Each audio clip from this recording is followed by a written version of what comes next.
I'm starting a new series on my YouTube channel where we deep dive into systems. If you want to understand systems, you want to go deep the rabbit holes in systems, go check out my YouTube channel. And today's topic is authentication and authorization. A lot of people don't understand that. A lot of people don't understand the importance of that. Even if you are not technical, watch this video. Watch this video because this knowledge is very important. So the first thing we're going to start with is authentication. Authentication basically says who you are. When you go open a system, website, and you enter your username and password, you're telling the system that you are using who you are. Why this is important? Because let's say a malicious user can try to authenticate themselves as you for whatever purpose that be, right? And that's why they usually say, a lot of people say it's like cybersecurity professional tell you like IT professionals, make your password strong. Why? Because the moment an ethical actor can authenticate themselves as you, they can do whatever in the system that you can do, right? And that's very important to have a strong password. So that's a basic authentication. It's called SFA, single factor authentication, where we use the username and password to get an access inside the system for a while. So this helps us, this basic authentication helps us to authenticate ourselves in the system because the attacker cannot do not know our credentials. What they can do instead, they can do a brute force attack, dictionary attack, and try to break in by guessing the password. So for you as a software engineer, you should be aware of that. Your system should be brute force proofed, right? So another solution for this problem right here, that an attacker can indeed gain access to the credentials of the users, is multi-factor authentication. Here, let's go with the normal user flow. The user enters the username and the password, right? And the system will reply and says, hey, give me the code that I sent to you. So here you tell me who you are, but I want to make sure that you are what you say you are. Give me the code I sent. The user reply with the correct code. The system give it access. Now, why this is important? Because an attacker might have an access to the credentials, right? So they enter the credentials, and now the system is going to tell them why. Hey, tell me proof, give me an evidence that you are what you say you are. So the attacker don't have access to the second factor of authentication. So what's going to happen? The system now will reject this attacker right here. And that's why whenever you have an account, please enable multi-factor authentication. It's not optional. It is essential, okay? Nice. So now we jumped into a very important topic for the technical people out there. Authentication can be one of two things, right? It can be stateful or stateless. What do we mean by that? Well, let me put that in the screen. This is the stateful authentication. The server remembers who you are.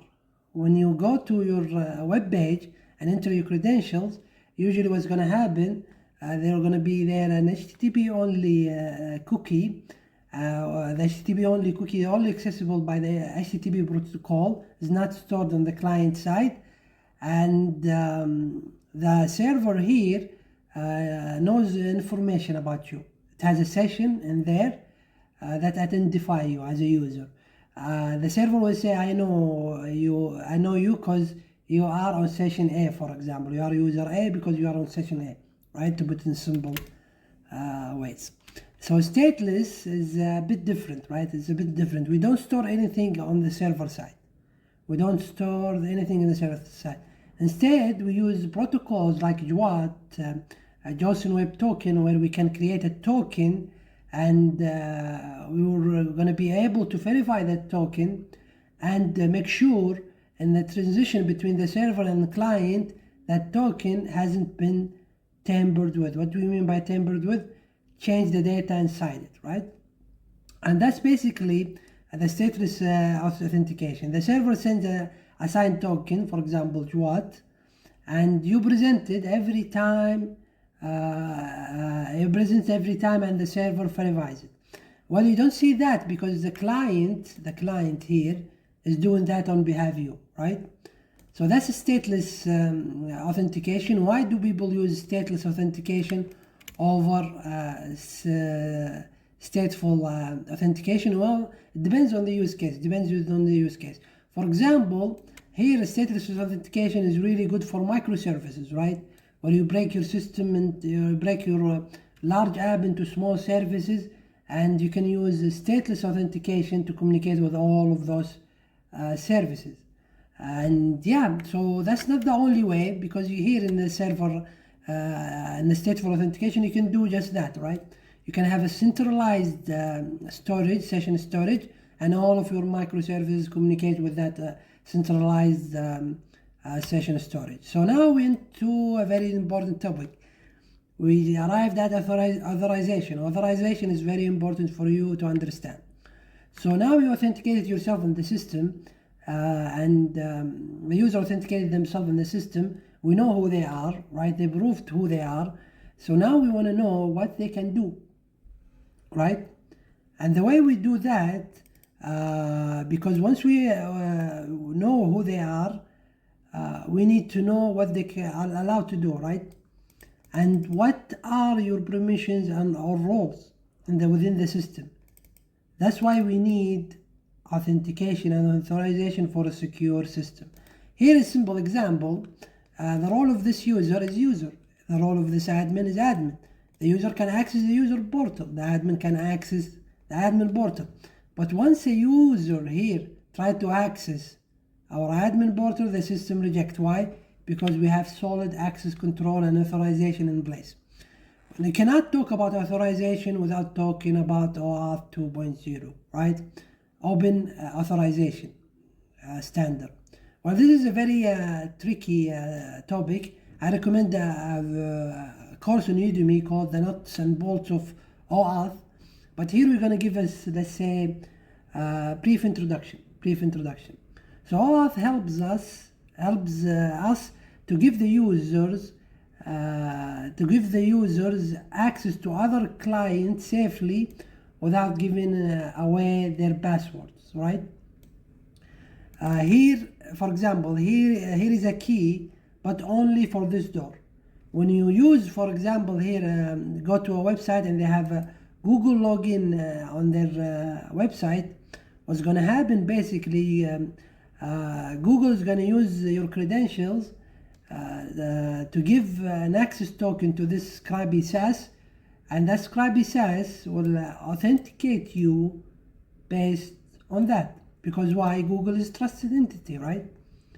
Google is a trusted entity, and they don't need your credentials to store your credentials on their Scribe SaaS, right? They can get your email, password, and so on. And there's other, let's say, OAuth providers like Google, GitHub, Slack, and so on. And this is very complicated topic. It's called single sign-on. We're not going to get into it today for simplicity. We're just going to focus on authentication and authorization, even though a single sign-on is part of the larger scheme. So here with OAuth, we can do OAuth in multiple ways. One way we can do it with access tokens. We're gonna give to the app access on our behalf, right?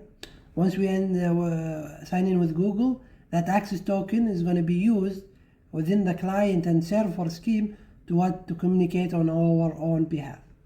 And another way we can do this, and the access token is going to include all the permissions, which is called scopes within the OAuth. So now here we have a refresh token. We have a refresh tokens, which is another way than the access token. Basically here in the refresh token, lets the app get a new token without asking for user, without asking the user again, right? And this is very important. Why?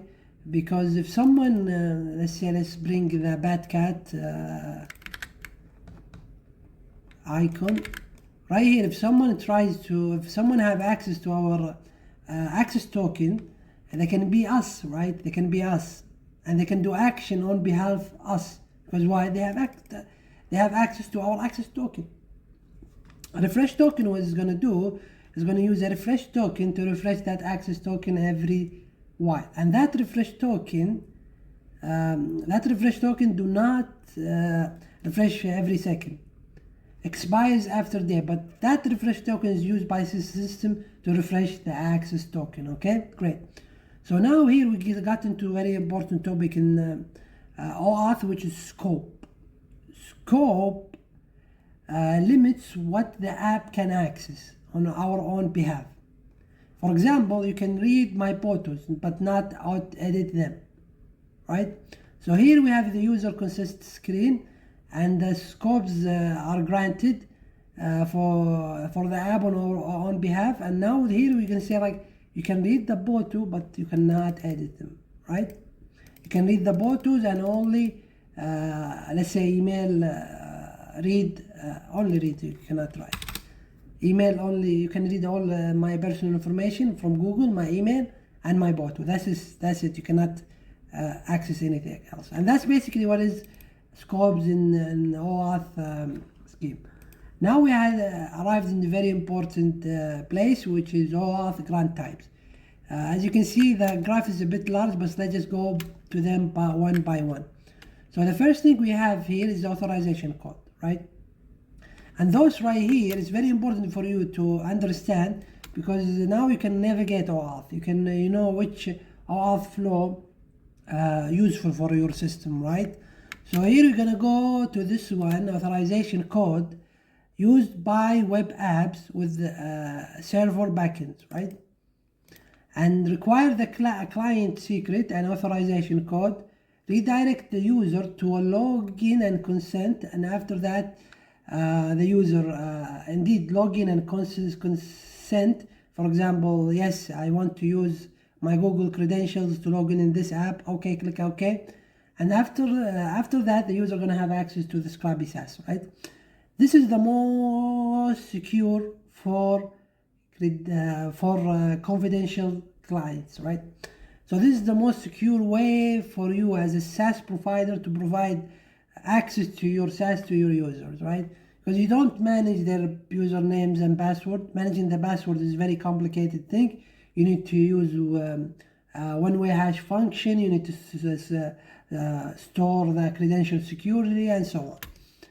And the second thing we can do for client credentials, OAuth grant type, we can do PKCE, proof key for code exchange.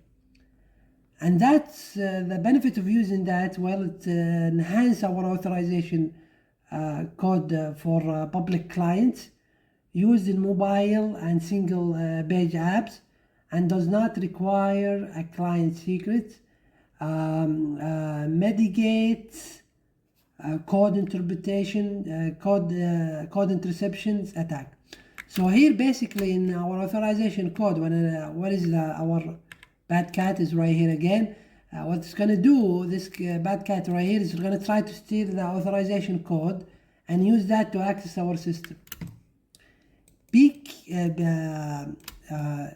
PKCE, well, what's gonna do basically is gonna have within the flow a proof key for code exchange. So when the phase of authorized code starts, well, the server is gonna tell our cat right here. Let's say here we have a server. Is gonna ask it. It's gonna ask it for proof key, right? So somehow our attacker here got again to our within the flow. It's gained to access to our. We're gonna see the complete flow, I think, down there somewhere. But if it's gain access to our proof key, to our authorization code, now the system is going to ask him, okay, give me the proof key. I don't trust you. Give me the proof key in order for us to continue. And that's very important. Why? Because it's mitigate the code interception attacks. And now we got to the most simplest one. I should have started with this. This one, client credential. The client, right, on your behalf, the user, is going to send client ID and secret and the other clients will use that client ID and the secret to authenticate that system on your behalf. And that's very important. Why? Because it's useful in machine-to-machine communication, and no user interaction is required, and ideal for internal APIs and current jobs. Relies solely on on the client credentials, because all the communication there is happening internally, not externally, right? And if you want to store client credentials on the client side, make sure you do that securely. And the second thing we have is device code. Device code is used for devices like smart TVs or consoles. Displays user code and verification URL. User logs in from another device. No browser redirect on the device itself. To give you an example for this, when you just bind your phone Bluetooth to your car, right? You bind your phone to your car. When you bind your phone to your car using Bluetooth, you're gonna see a code there, right? And that code on the car is gonna appear on your phone. And for you as a user, it's very important to verify the code that exists on your phone is the same code on there. Why? Because if it's different, someone is trying to interview, right? Someone, our bad cat, again, where is it? Let's just grab our bad cat.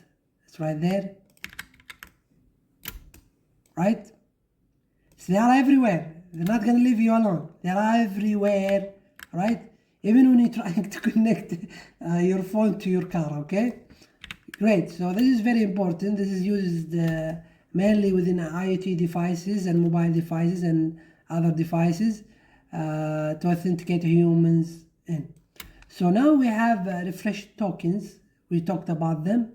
Why we use them though? When we're gonna use them? Well, here we're gonna use them because to obtain a new access token silently for the user. I want to refresh that access token every while for the user, just in case of our bad cat again gain access to that access token. And this very important. Why? Because it's avoid relogin and improve the user experience. For example, if there is an action invalidate our access token, well, we don't gonna say to our user we're not gonna log out the user. The user is gonna be unhappy, right? Instead, what we want to do is like silently refresh that token.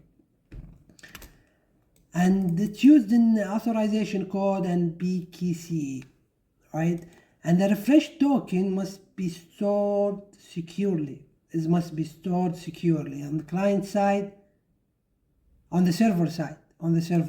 Just issue an access token to the clients. So now we're going to see complete flow right here using the authorization code, and grab our bad cat right here because it's very important. So here we have our OAuth flow, authorization code, and PKCE. So the user wants to log in, right? The app was going to do is redirect with code challenge to the auth server. Here our attacker is going to try to grab that code, right?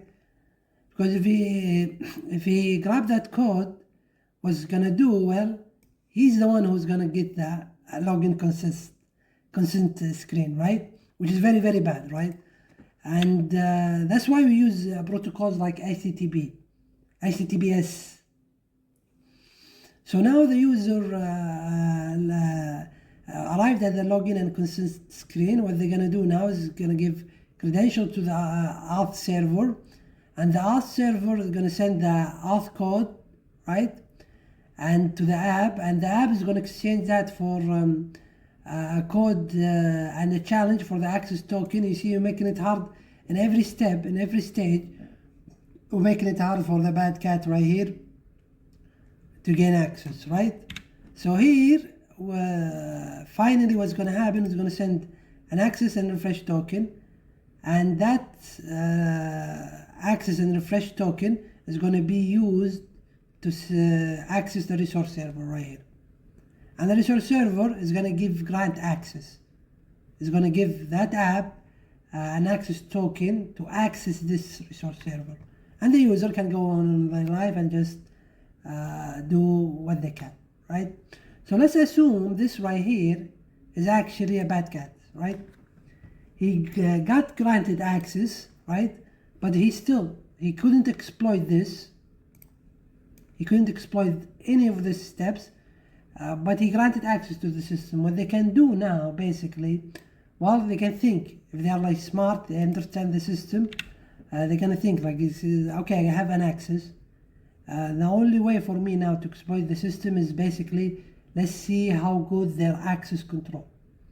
Which brings us to another topic in the rabbit hole, which is access control. And there is so many ways to do access control.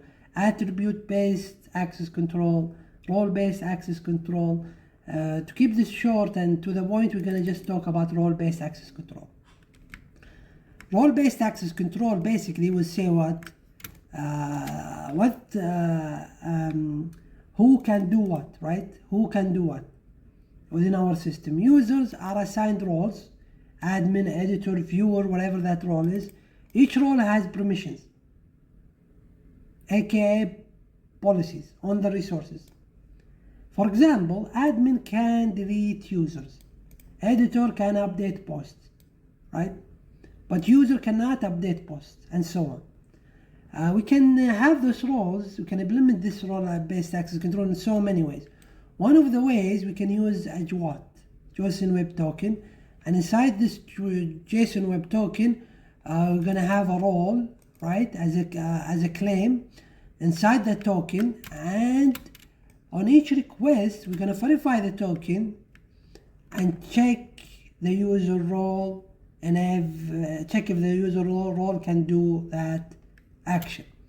So here, the user logs in into our system, gets a JWT with the role admin, access admin, delete users 1, 2, 3. Is your role allowed? Yes. Perform the action. If not, our system will say 403, forbidden. Now here, an attacker or ethical hacker, what's going to do is going to see like there is a dent on the armor, on the armor. Here the armor is our access control. So he's logged in as a user, right? He will try to do, let's say, first thing he will do, will try to be another user by changing the ID. He's changing his ID, right? If he got successful, well, our access control is broken. The second thing he might do is privilege escalation. He will try to tell the system, hey, I'm not a user, I'm an admin. If he's successful, well, our access control is broken. And the way to make sure our access control is good, we need to do three things. Well, the role, we need to make sure the role can do action on a resource. And all of that is called what? A policy. We make sure our policy is good. And also, all of this gets verified on the server, right? Because the moment here we have a middleware, you can assume always the front end is a hacker. You can assume always, that's a good assumption, that the front end is a hacker. So the middleware here, the JWT was going to say, is going to say verify the JWT. That's the first thing it's going to do, right? It's going to verify our JWT. If the attacker got tampered that JSON Web Token, you're going to reject that request and return 403. If it's good, now here we want to retrieve our the user role, right? And we need to have a solid library. I've actually developed my own library for this, 8 no gate watch. You can download it. It's a really good library. It's very secure, well tested, and yeah, so if you like it, download it and run it. It's called Gatewatch, and implement role-based access control like no other. So that's really good, right? That's really good, right? Because here on our system, on every single point, we're gonna fetch the role and test our the role against the action. If the role indeed can perform this action on this resource, we're gonna let it in. If not, we're gonna reject it. And that's basically not very deep in the rabbit hole, because if you want to go deeper, there is some resources I recommend for you to read. For example, you should go to OAuth 2.0 and read the whole thing at least once, because it's very summarized, right? It's very summarized, and they have good things.